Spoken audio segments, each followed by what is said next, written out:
Welcome to episode number batten, week number 58 million maybe.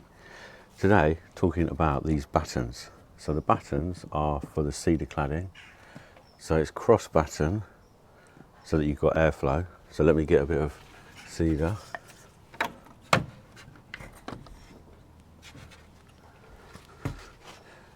So that will come level with the edge there.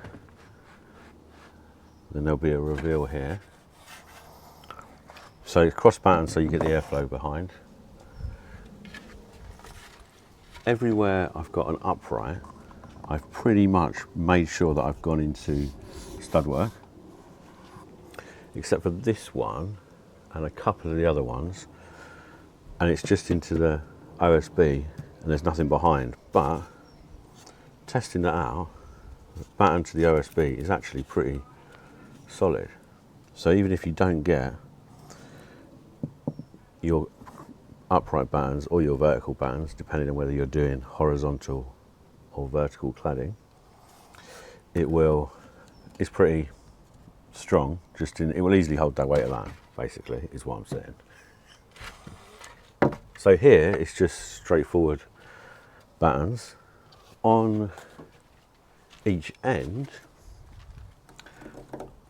I've built this contraption, which is a floating false column, and I've glued it and screwed it, and I've used these little stainless steel screws, which I'll show you in a minute. So this will be clad here, 2 boards fit here, about 2.5 fit there, so this will be a column here. The reason this batten's here is so that for this support I could go into a stud on the inside. There's a stud there and there's a stud here, and then just for extra support I put another screw into the OSB. These supports, these horizontals, are then for the vertical cladding. Then this part up here, so the benefit of the steel roof I've used is that it's quick to put up, you're watertight pretty much straight away, but the drawback is you don't have rafters coming out.